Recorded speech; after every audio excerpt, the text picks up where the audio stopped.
Start by prepping the cable. An important step to prepping the cable when you want to install a 3M mechanical shear bowl 2-hole lug QL2 series is making sure you wire brush the aluminum conductors.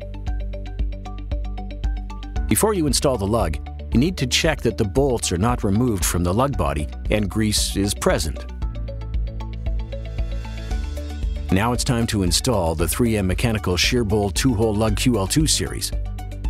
Start by checking that the bolts do not protrude into the lug bore, followed by hand tightening all bolts onto the conductor. Now it's time to shear the bolts.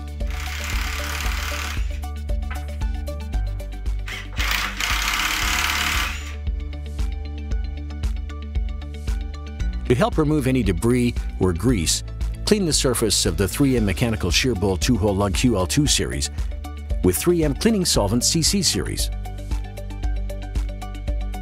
After the 3M cleaning solvent CC series has dried, apply the 3M aluminum foil tape around the lug until it covers the bolt wells with a second layer. Press down the ends of 3M aluminum foil tape at the final edge and near the lug tapers. And that's how you install 3M mechanical shear bowl 2-hole lug QL2 series.